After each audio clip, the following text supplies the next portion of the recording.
Persada FM Radio Visual akan hadir sesaat lagi.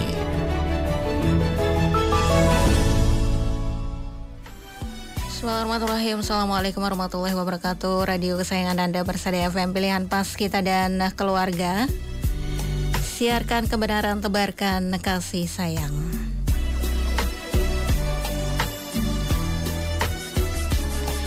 Ya, pendengar Persada FM dimanapun Anda berada, bagaimana kabar Anda di pagi hari ini? Semoga Anda dalam keadaan sehat selalu ya. Baik, pendengar, syukur alhamdulillah pagi hari ini ya, hari Kamis 5 Zulqa'dah 1444 Hijriah atau bertepatan dengan 25 Mei 2023. Saya Snata Skia hadir kembali menjumpai Anda pendengar, dan kebersamaan kita sampai nanti purna di pukul 10 pagi ya. Kita bersama dalam program Manjada Wajada.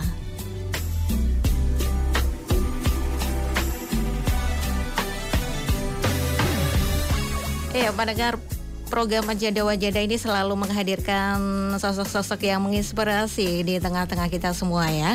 Semoga nanti dengan apa kisah-kisah inspiratifnya nanti memberikan inspirasi untuk kita semuanya. Amin.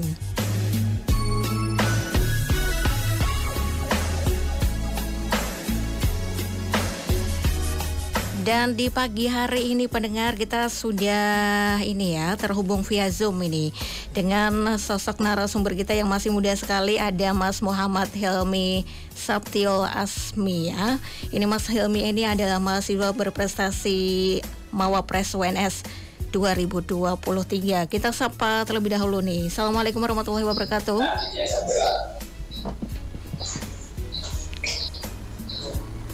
Iya. Halo Mas Hilmi, sudah terhubung.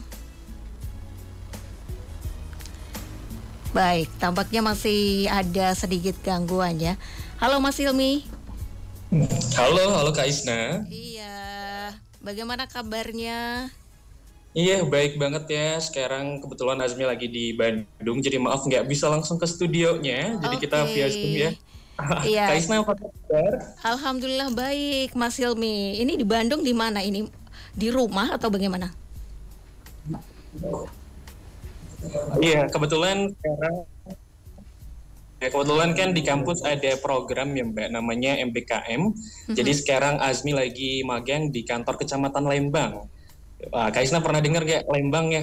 Oh, Lembang dengar. Itu selama berapa hari di sana? Kurang lebih selama 3 bulan dan beres akhir Juni nanti Mbak. Iya, jadi sudah berjalan ini ya, sudah sebulanan ya. Baik. Iya, benar banget ya Mbak. Ya, ngomong-ngomong selamat nih Mas Hilmi, kemarin dapat juara alhamdulillah ya, mahasiswa berprestasi UNS. Semoga nanti memberikan berkah, memberikan manfaat untuk kita semuanya begitu ya Mas Hilmi ya. Amin. Terima kasih Kak Isna. Iya, bisa diceritakan nih gimana kesannya nih Mas Hilmi?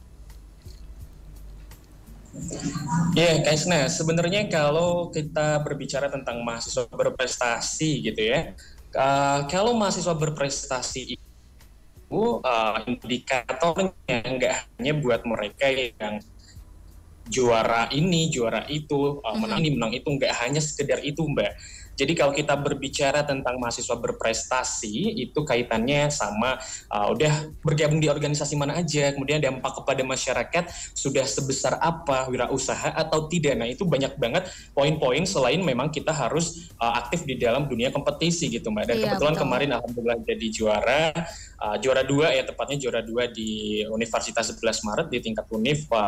Rasanya plong banget karena memang ini dari awal udah jadi tujuan Azmi sendiri gitu Mbak. Jadi ketika masih maba itu kan dikenalin ya sosok-sosok mahasiswa berprestasi, terus kemudian berjenjang dari mulai tingkat prodi, tingkat fakultas, dan kemarin alhamdulillah lolos sampai tingkat universitas. Rasanya ya bersyukur banget dan juga seneng gitu ya Mbak.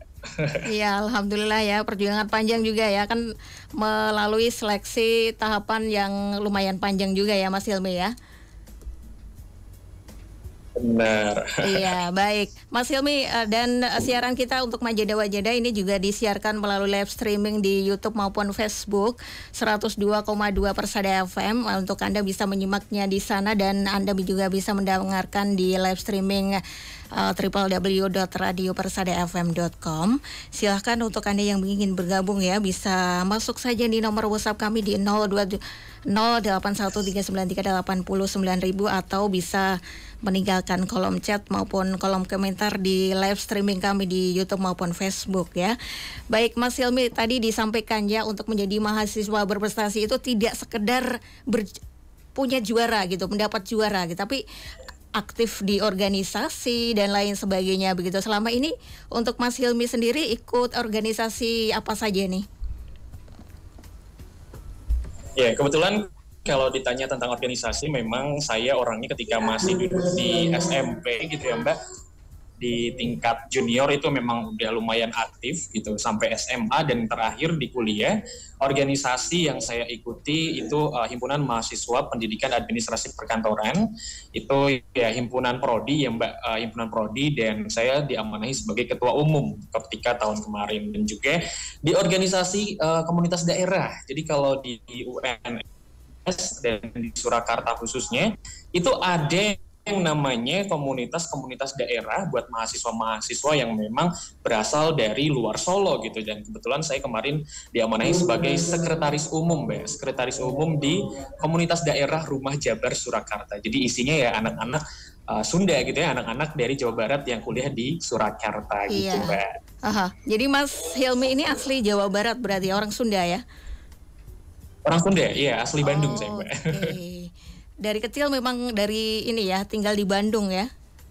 Ya, dari kecil lahir dan besar di Bandung, kemudian merantaulah ke Surakarta buat kuliah gitu. Iya, kenapa memilih jauh-jauh kuliah di Solo nih Mas Hilmi? Ya, ini pertanyaan template sebenarnya. Kenapa jauh-jauh pilih UNS padahal di Bandung juga sebenarnya banyak universitas gitu ya. Betul. Kalau ditanya itu ada dua alasan sebenarnya Mbak. Yang pertama adalah saya itu lulusan SMK jurusan administrasi perkantoran. Nah, jadi di Indonesia itu universitas yang memiliki jurusan administrasi perkantoran itu bisa dihitung jari lah gitu, dan itu nggak setiap univ ada gitu, dan salah satunya ada di Universitas 11 Maret gitu lah. Ini adalah alasan pertama. Dan yang kedua, ini rahasia umum ya, saya riset-riset harga gitu ya, biaya hidup dan lain-lain. Oh ternyata Solo ini paling murah gitu kan. Saya rasa ini adalah alasan-alasan umum ya kenapa mahasiswa-mahasiswa Solo milih Solo buat dijadiin tempat kuliahnya, karena biaya hidupnya cenderung betul sekali. Iya.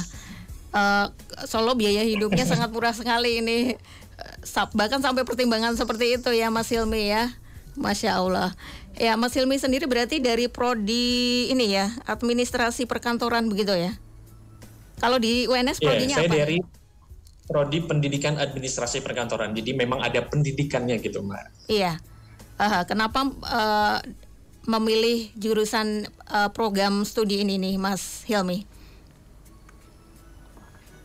Ya, seperti yang saya katakan tadi ya Mbak, saya lulusan SMK Administrasi Perkantoran. Jadi ketika itu kalau misalnya kesempatan kuliah buat anak-anak SMK itu tidak selebar anak-anak SMA, di mana mereka bisa leluasa milih gitu ya, mereka tinggal pilih Soshum atau Saintek, jurusannya bebas. Tapi kalau anak SMK, ketika kita mau golden ticket gitu ya, undangan jalur SNMPTN waktu itu ya kita harus milih yang satu jurusan gitu, dan memang kebetulan passion saya ternyata ada di administrasi, ya kenapa enggak buat dilanjutin gitu Mbak.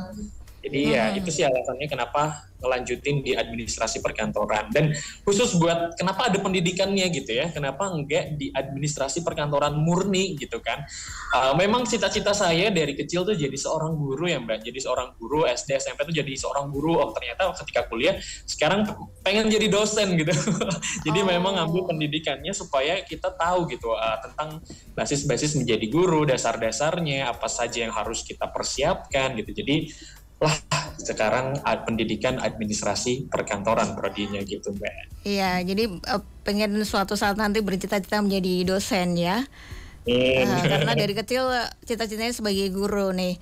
Ya Mas Hilmi, sesuai tema kita hari ini ya mengenai peran pemuda untuk pendidikan masa depan nih. Nah, menurut Mas Hilmi sendiri apa sih makna dari mahasiswa berprestasi sendiri untuk Mas Hilmi? Iya, makna mahasiswa berprestasi bagi saya itu khususnya pribadi dulu ya Mbak. Kalau pribadi itu tentu merupakan sebuah tolak ukur dan juga pencapaian yang luar biasa bagi diri saya sendiri. Dalam artian ternyata kita sudah melakukan jauh loh gitu. Kita sudah melakukan banyak hal selama kita berkuliah sehingga kita mendapat kepercayaan dan dianugerahkan ya. Karena kalau mahasiswa berprestasi itu bukan kompetisi yang ada rewardnya gitu loh Mbak. Maksudnya bukan kompetisi yang seperti umumnya, tapi lebih ke penganugerahan pada mahasiswa-mahasiswa yang memang sudah berkiprah khususnya bagi universitas gitu kan. Nah, jadi kalau maknanya sendiri itu ya berarti apa ya? Oh ini loh pencapaian saya ternyata selama ini sudah sampai situ dan bangga terus terharu juga ini jadi pemantik lagi buat kedepannya. Pasti bukan hanya lomba gitu ya, tapi ada banyak hal banget dan juga maknanya sendiri itu adalah saya bisa bisa mendapat sebuah platform, bisa mendapat sebuah istilahnya senjata gitu ya, senjata buat memotivasi mahasiswa-mahasiswa lain.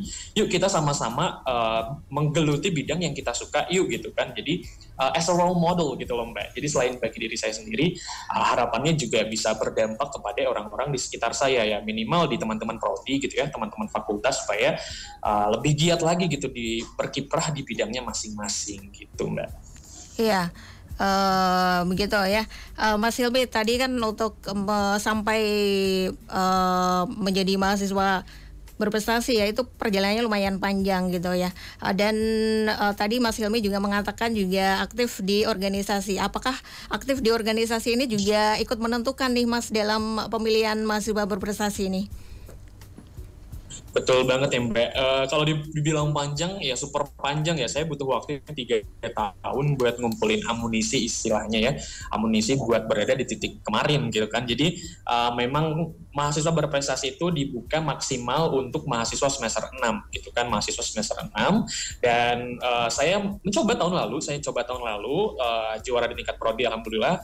Tetapi di fakultas itu tidak masuk gitu karena memang mungkin si amunisi saya kurang banyak gitu, maksudnya portofolio dan sertifikat tuh kurang banyak gitu kan. Alhasil tahun kemarin terhenti di tingkat fakultas dan tahun ini juga ikut coba lagi di tingkat fakultas alhamdulillah lolos. Kemudian di tingkat univ alhamdulillah lolos dan tinggal kemarin masuk final gitu kan. Nah jadi memang tadi dikatakan organisasi adalah memang salah satu penentu ya Mbak. Jadi memang di mahasiswa berprestasi itu ada banyak indikator-indikator. Salah satunya adalah prestatif kumulatif kayak misalnya kita juara tingkat internasional, juara tingkat nasional dan lain-lain itu masuknya ke kompetisi gitu ya, bidang kompetisi. Kemudian ada di bidang organisasi, karir organisasi. Kita sebagai ketua umum, sekretaris umum itu beda-beda poinnya. Kemudian ada juga hibah MBKM, ada juga pengabdian masyarakat, kemudian ada juga kewirausahaan. Nah, jadi kalau di mahasiswa berprestasi itu ada yang namanya batasan Mbak. Jadi setiap bidang itu maksimal 4, kita mengirimkan 4 capaian dan maksimal itu dalam semua bidang itu 10. Jadi katakanlah kalau misalnya kita menang lomba ada 10, tetap yang dimasukkan hanya 4 terbaik gitu. Jadi ada batasan-batasannya. Jadi kalau ditanya tentang mahasiswa berprestasi ya mereka yang punya pencapaian seimbang, bukan yang pencapaian terbaik gitu ya, tetapi pencapaian yang seimbang antara organisasinya, kompetisinya dan lain-lain itu harus seimbang gitu Mbak. Iya. Jadi sangat penting sekali ya tadi aktif organisasi. Nah, menurut Mas Hilmi sendiri ini seberapa penting organisasi bagi seorang mahasiswa nih Mas Hilmi? Iya, kalau ditanya pendapat saya anak organisasi ya penting banget ya Mbak, karena kalau misalnya saya itu angkatan COVID Mbak, angkatan dimana belum pernah kuliah secara offline. Jadi saya ke Solo tuh untuk ngurusin organisasi gitu. Jadi memang penting banget ya karena soft skills itu kita bisa didapatkan di luar perkuliahan. Kadang dosen saya tuh bilang perkuliahan itu sebenarnya cuman dikit banget ya, ada materi-materi dan lain-lain. Tetapi pengalaman-pengalaman itu kita bisa cari di luar, bisa sebagai volunteer, bisa sebagai pengurus organisasi dan lain-lain. Jadi dan saya rasakan dampaknya sampai sekarang. Saya ikut organisasi sejak masih SMP, SMA, melatih skill public speaking, melatih skill problem solving dan lain-lain. Ternyata memang ada dampaknya. Memang tidak dirasakan secara instan, ujuk-ujuk misalnya kita ikut organisasi terus kita pengen hasilnya gitu ya, saya langsung meningkat nih public speakingnya, saya langsung meningkat nih teamworknya, itu nggak bisa. Tetapi memang harus ada pembiasaan di situ gitu. Jadi memang penting dan berdampak banget bagi diri seseorang gitu loh Mbak. Iya, oke. Dan Mas Hilmi sendiri pas Pilmapres kemarin nih, untuk gagasan yang disampaikan itu apa? Halo. Oh iya, saya lupa ya itu memang ada hal-hal yang perlu dipersiapkan. Salah satunya adalah gagasan kreatif untuk dipresentasikan.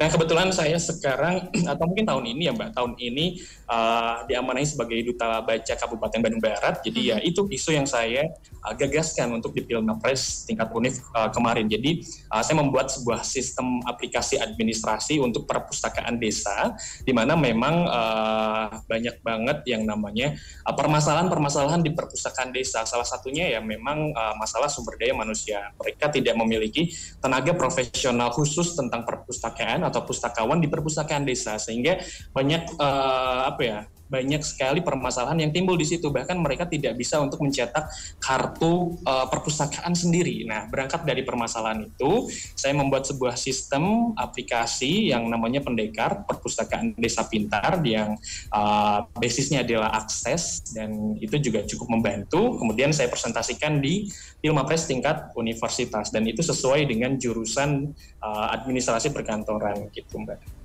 Iya. Apalagi kalau menilai minat baca di Indonesia ini termasuk sebetulnya kalau dikatakan rendah, nggak rendah-rendah banget ya Mas Hilmi ya sebetulnya, karena memang kalau sekarang kan banyak aplikasi-aplikasi menulis gitu yang di sana tuh bahkan saya sendiri kan juga menulis kan di aplikasi online menulis gitu, itu kan peminatnya banyak juga gitu. Tapi memang kembali lagi bagaimana cara kita bisa membuat suatu inovasi sehingga masyarakat bahkan sampai ke pedesaan pun mereka juga berminat untuk membaca ya Mas Hilmi ya. Betul Mbak.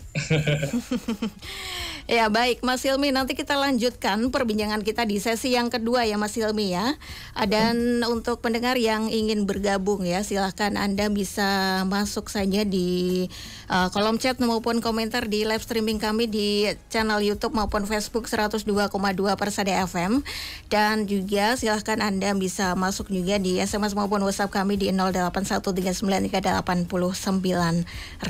Kita simak terlebih dahulu beberapa informasi yang berikut ini. Tetaplah Anda bersama dengan kami di 102,2 Persada FM, pilihan pas kita dan keluarga. Ya baik, pendengar, terima kasih Anda masih bersama dengan kami di Mancada Wajada, dan kebersamaan kita sampai purna nanti pukul 10 pagi.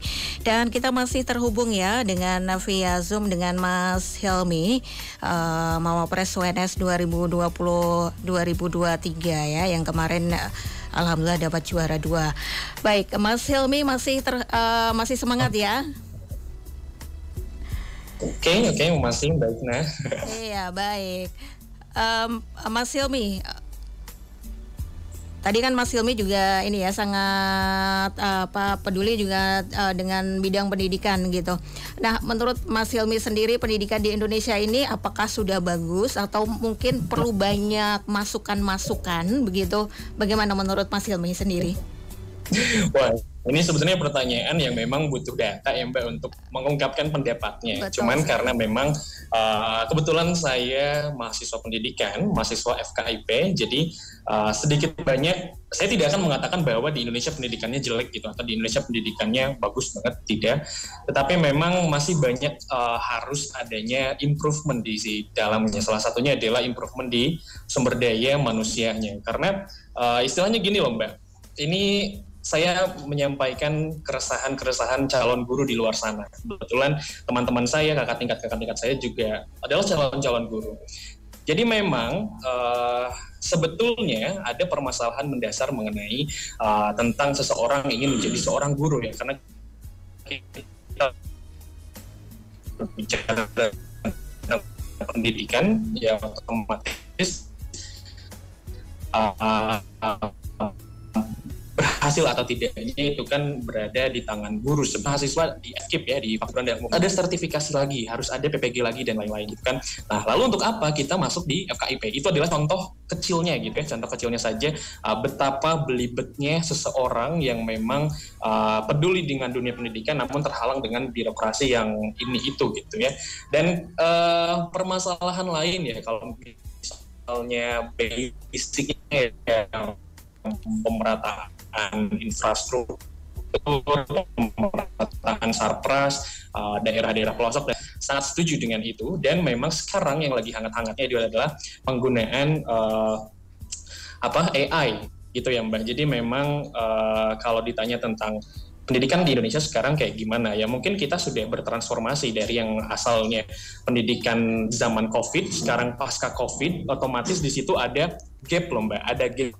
Jadi kayak misalnya kita kalau ngajar anak SMA kelas 1, itu kayak kita ngajar anak SD, karena terakhir mereka belajar secara online, secara offline itu di SD gitu. Jadi pendidikan sekarang mungkin sedang tidak baik-baik saja, itu tidak juga gitu, tapi pendidikan sekarang harus memang diberikan solusi-solusi yang membangun lah, istilahnya seperti itu. Jadi selain permasalahan di sumber daya manusianya, gurunya dan siswanya yang secara psikis memang mereka terhalang pendidikan secara online selama 3 tahun yang dia mempengaruhi kognitifnya selama dia menjadi siswa gitu kan. Nah, jadi itulah jadi yang saya bilang pendekatan sumber daya manusianya justru yang sekarang harus banyak diimprove. Kalau misalnya saya bilang pendidikan Indonesia sekarang gini-gini itu harus base data ya Mbak, jadi saya belum berani untuk mengungkapkannya, tapi ya kalau misalnya dari kacamata saya tentang dunia pendidikan saat ini seperti itu, ada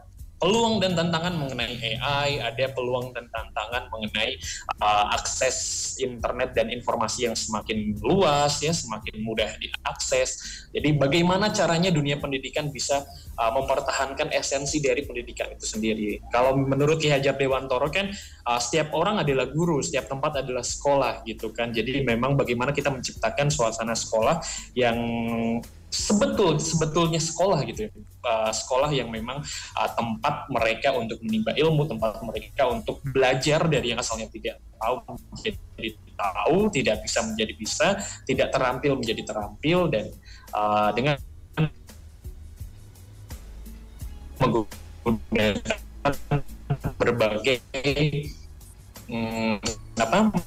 menggunakan berbagai ya. Banyak terputus-putus nih Mas Hilmi tampaknya. Sambutannya kurang bagus nih sepertinya. Ya tadi tapi titik poinnya tadi SDM-nya yang perlu diimprove ya Mas Hilmi ya. Jadi kembali ke SDM-nya sendiri begitu sehingga bisa nanti menghasilkan output bisa untuk pendidikan yang lebih baik lagi begitu.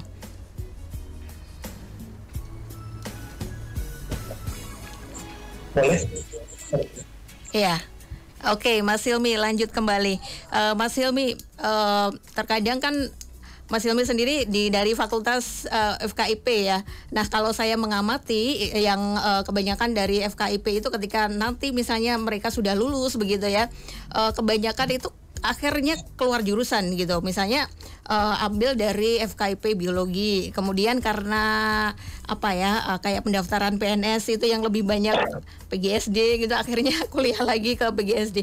Nah, bagaimana tanggapan dari Mas Hilmi sendiri nih untuk karena justru ilmu yang mereka dapatkan ini tidak dimanfaatkan ketika mereka itu sudah lulus kuliah begitu. Iya, benar banget ya Mbak. Karena sekarang mungkin kalau dipresentasikan lulusan FKIP yang menjadi guru dan non-guru itu pasti lebih banyaknya itu yang menjadi non-guru. Kenapa? Karena sampai saat ini kita masih bimbang gitu Mbak. Ketika kita sudah lulus, kesempatan kerjanya untuk menjadi pegawai negeri gitu atau menjadi ASN itu kecil sekali. Bukan kecil sekali, maksudnya tidak segede ketika kita menjadi non guru gitu kan. PPPK dan lain-lain itu memang susah gitu kan, dan ketika kita sudah menjadi guru itu sedikit sekali kompensasi atau mungkin apa ya, kalau perbandingan kompensasinya let's say gaji dan tunjangan atau fasilitas lainnya, guru dengan pegawai yang lain itu ada ketimpangan gitu Mbak, apalagi memang guru-guru yang bukan pegawai negeri gitu kan, guru-guru swasta. Di situ ya kita bimbang juga, kita kuliah selama 4 tahun, memang tujuan kita untuk mengajar, tetapi selain mengajar kan ada bukan harus ya, kita juga butuh bertahan hidup dan lain-lain kan Mbak ya. Jadi memang itu menjadi salah satu faktor kenapa banyak anak muda FKIP yang at the end of the day mereka tidak tertarik menjadi seorang guru. Beban kerjanya berat ya, mereka menanggung masa depan anak-anak bangsa, tetapi yang mereka dapat sendiri itu kurang gitulah ya, kalau kasarnya kayak gitu ya. Kalau misalnya di TV-TV kita udah lihat ya, di internet bagaimana guru honorer di Indonesia itu menderita.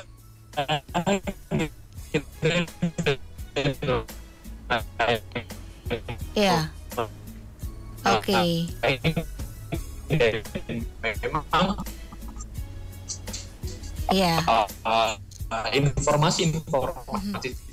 Informasi tersebut tadi gitu kan, selain memang harus dengan kompensasi yang mungkin belum sepadan, bukan tidak ya, semoga di kedepannya bisa lebih sepadan lagi sehingga anak-anak FKIP pun ya sejurusan gitu, mereka jadi guru, kualifikasinya jadi guru ya untuk memajukan pendidikan di Indonesia juga at the end of the day.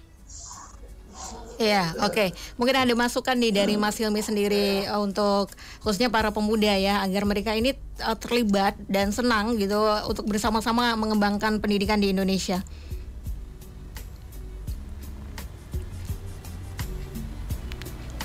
Ya, kalau pesan saya untuk anak muda gitu ya, anak muda di luar sana, kita bicara tentang guru, berbicara tentang pendidikan, bukan hanya tentang apa sih nanti yang akan kita, apa sih gaji nanti yang kita dapat. Kalau saya berada di tengah-tengahnya gitu loh Mbak.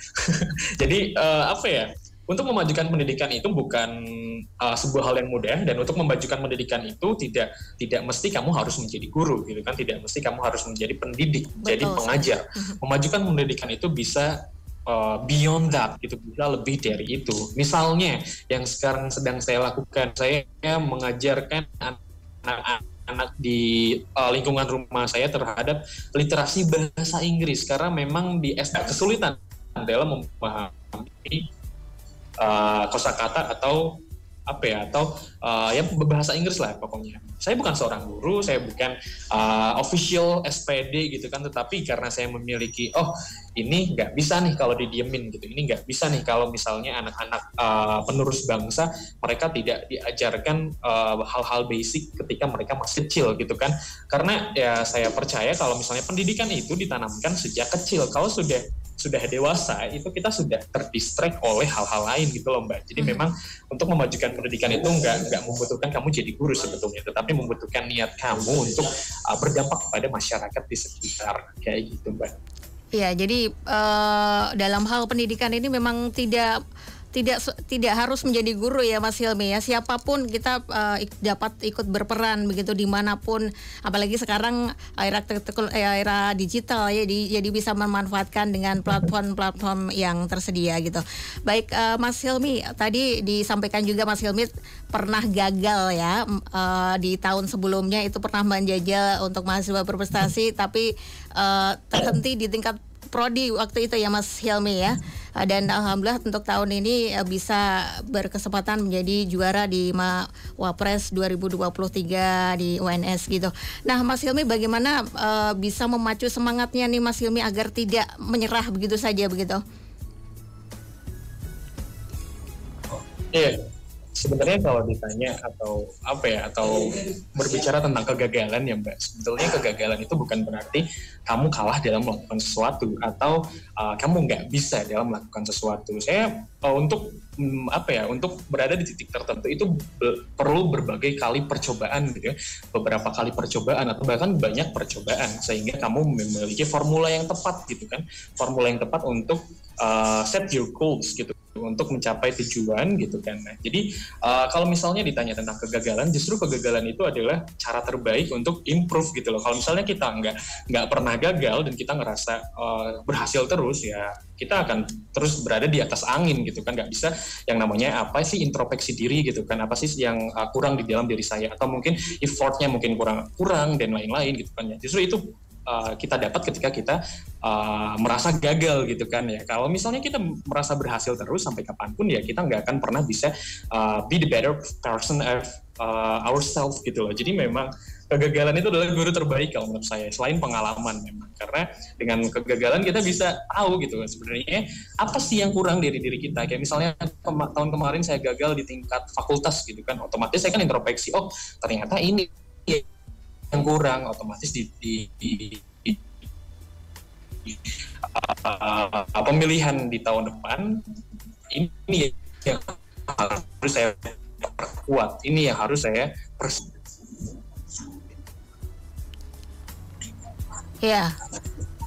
Ya, Mas Hilmi, sambungannya agak kurang bagus nih Mas Hilmi. Ya, tapi ini ya, kegagalan tadi cara terbaik untuk improve gitu. Jadi kita bisa mengambil hikmah-hikmah apa supaya nanti ke depan bisa lebih baik lagi, begitu ya Mas Hilmi ya. Baik, Mas Hilmi, Mas Hilmi sendiri saat ini ya untuk semester sudah duduk di semester 6 ya. Semester 6 ya. Ya, semester 6. Nah, rencana ke depan ini setelah lulus nanti akan mengambil magister atau bagaimana nih Mas Hilmi? Iya, kalau misalnya rencana gitu kan ya, kita berbicara tentang rencana ya. Kalau misalnya berbicara tentang rencana, hidup berencana itu lebih baik daripada tidak berencana, karena tidak merencanakan sesuatu sama dengan merencanakan kegagalan gitu kan. Jadi kalau misalnya rencana saya ke depannya sih memang pengennya gitu ya Mbak, melanjutkan dulu, karena ini juga saran dari dosen-dosen lebih baik kalau misalnya ngejar jadi dosen itu lanjut dulu gitu kan, lanjut dulu studi ya. Tapi kalau misalnya memang memang tidak mungkin tidak Allah tidak menghendaki ya mungkin cari kerja gitu ya Mbak, mungkin bisa menjadi guru atau jadi di administrasi ya, siapa tahu gitu kan. Tapi memang kalau misalnya rencana dan harapan sih bisa melanjutkan studi terlebih dahulu, sehingga bisa menambah amunisi ilmu juga, bisa menambah pengetahuan seputar pendidikan juga. Dan rencana memang kalau misalnya studi saya mau mengambil ilmu pendidikan atau enggak teknologi pendidikan kayak gitu Mbak. Iya, semoga nanti dilancarkan ya Mas Hilmi ya. Segala sesuatunya dimudahkan oleh Allah Subhanahu wa taala. Amin. Ya Mas Hilmi, mungkin nih ya sebagai mahasiswa berprestasi nih, mungkin bisa dibagikan tips-tips ya untuk adik-adik yang menyimak hari ini gitu. Apa sih yang perlu dipersiapkan gitu sehingga mereka nantinya bisa seperti Mas Hilmi nih? Iya. Untuk persiapannya, persiapkan dari jauh-jauh hari ya, karena kalau mau fresh itu nggak bisa namanya sistem kebut semalam, bahkan sistem kebut setahun pun kayaknya masih kurang. Jadi persiapkan, coba khususnya bagi teman-teman, bagi adik-adik yang masih di semester awal, semester 2 gitu ya, semester 3, itu coba ikut kegiatan-kegiatan di luar perkuliahan, baik itu kompetisi, organisasi, wirausaha dan lain-lain. Itu bebas, tergantung dengan minat bakat adik-adik semua ada di mana. Jadi saya tidak memaksa yuk ikut kompetisi terus kamu harus juara 1, juara 2, juara 3, tidak.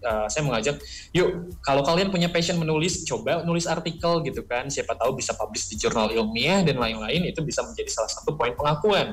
Kalau misalnya adik-adik punya skill public speaking yang bagus, coba jadi MC, coba jadi moderator gitu kan, coba jadi pembicara, dan itu juga mendapat pengakuan.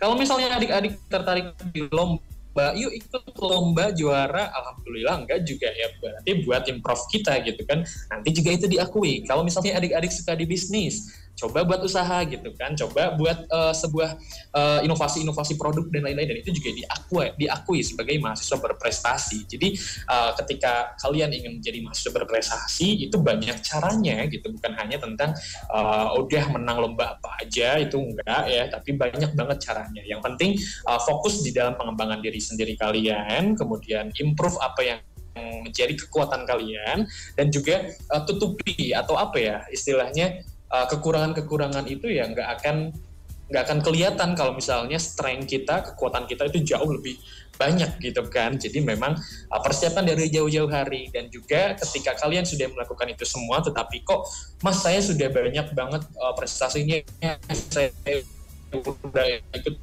organisasi ini itu, tapi kok saya nggak bisa jadi mawapres gitu kan. Nah itu kalau itu silakan tuh, nggak hanya ujuk-ujuk univ lihat oh ini mahasiswanya aktif, oh ini mahasiswanya juara terus, nggak kayak gitu, tapi berjenjang. Coba dekati prodinya, ketika nanti ada pemilihan mahasiswa berprestasi tingkat prodi, kalian ikutan. Kalau misalnya lolos ke tingkat fakultas, kalian juga mewakili prodi, ikutan gitu kan. Jadi kalau mawapres ini udah ada jalurnya gitu. Jadi kita nggak bisa apply sendiri, kita nggak bisa daftar sendiri gitu, tapi kita jadi delegasi berjenjang, baik itu dari tingkat prodi, delegasi fakultas maupun delegasi di tingkat universitas. Jadi semangat aja gitu, jangan jadikan orang lain sebagai patokan. Misalnya ada adik-adik di sini yang lihat Mas Azmi mah udah gini, misalnya udah skillnya ini, juaranya ini. Ya jangan membandingkan diri sendiri gitu kan. Jangan, kalau membandingkan boleh, tapi menyamakan jangan, karena tiap orang punya potensi yang berbeda-beda, punya minat yang berbeda-beda, dan juga punya bakat yang berbeda-beda. Jadi be the best version of yourself and you'll be unstoppable, kayak gitu. Oke, be the best version of myself ya. Oke, Mas Hilmi, selain ini nih Mas Hilmi, selain sibuk kuliah, kemudian sekarang magang ya, magang dan aktif kuliah. Mungkin ada kegiatan yang lain nih, semacam hobi menulis misalnya dan lain sebagainya begitu? Oh ya, kebetulan dari tahun 2020 I built up my own business. Jadi sekarang memang punya usaha kecil-kecilan di bidang tanaman hias gitu ya. Jadi selain kuliah dan juga magang, saya ngurusin itu Mbak. Kadang kan magang dari jam 8 sampai jam 4, kemudian dari jam 5 online gitu. Jadi memang alhamdulillah masih berjalan sampai sekarang untuk gerak usahanya. Dan juga selain itu ya kadang ada undangan juga buat jadi pembicara atau mungkin buat jadi kayak gitu. Iya, oke. Masya Allah, banyak aktivitasnya ya. Ternyata juga sangat menyukai tanaman juga nih Mas Hilmi, walaupun bukan dari Fakultas Pertanian ya. Oke, Mas Hilmi, program kita hari ini kan Manjada Wajada. Siapa yang bersungguh-sungguh, insya Allah dia akan mendapatkannya. Nah, makna Manjada Wajada untuk Mas Hilmi sendiri seperti apa? Ya, maknanya adalah ketika kita sudah fokus untuk mencapai target yang udah kita buat, ya berapa lama pun waktu yang kita butuhkan, kita pasti akan mencapainya. Dalam artian gini loh, ketika kita udah ngeset goals, saya ngeset goals jadi mawapres itu sejak saya masih maba, dan saya membutuhkan waktu 3 tahun untuk itu. Dan mungkin teman-teman bisa lebih singkat atau mungkin lebih lama gitu kan. Ada yang di semester 3, semester 4 udah bisa jadi mawapres, itu juga bisa gitu. Jadi set your goals, masalah waktu itu tergantung dengan kehendak Allah gitu loh. Masalahnya kalau misalnya sukses gitu ya. Kalau kata sukses itu kan artinya kita beruntung dipertemukan dengan waktu yang tepat. Kalau misalnya belum sukses, ya berarti antara kita belum beruntung atau mungkin waktunya saja yang belum tepat gitu. Jadi kalau kita udah berusaha untuk mencapai tujuan atau target kita, insya Allah memang bakalan kesampaian. Kalau memang kita udah memiliki usaha yang gitu kan, itu juga pasti akan ada hasilnya. Jadi lah bersabar, terus juga jangan jadiin orang lain sebagai patokan. Misal orang lain di umur 20 tahun udah bisa beli rumah, sedangkan kita belum gitu ya. It's okay, kita manusia punya jalan yang berbeda. Betul gitu. Sekali.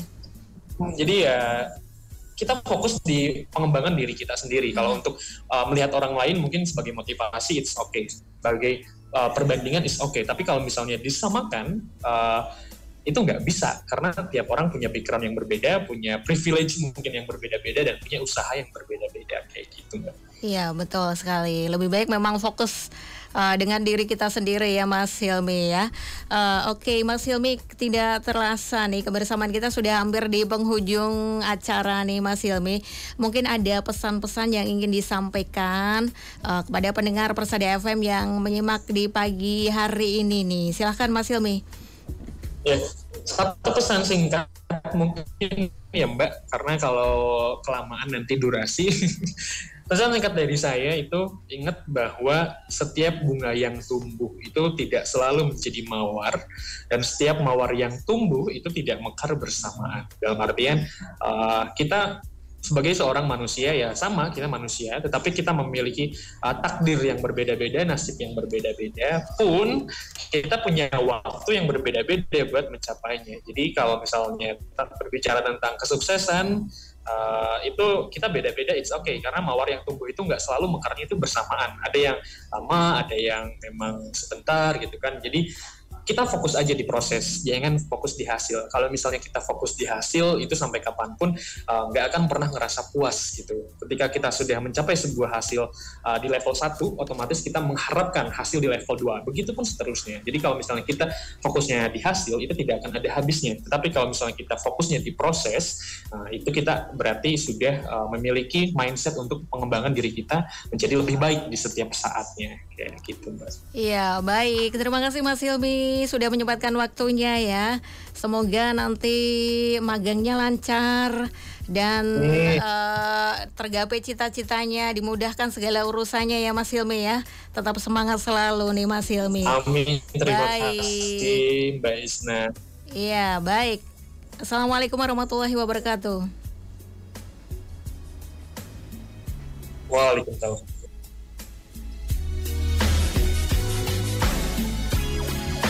Ya, dan baik pendengar, demikian Manjada Wajada edisi pagi hari ini ya, bersama dengan narasumber kita ada Mas Muhammad Hilmi Saptiul Asmi ya.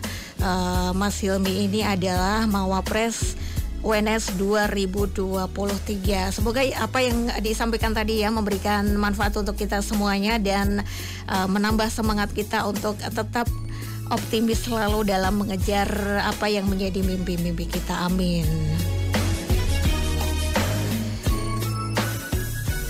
Dan pendengar, sesungguhnya hanya orang-orang yang bersabarlah yang dicukupkan pahala mereka tanpa batas. Saya Isna Taskia pamit undur diri dari ruang dar Anda. Terima kasih atas kebersamaan Anda. Wassalamualaikum warahmatullahi wabarakatuh. Radio Persada FM.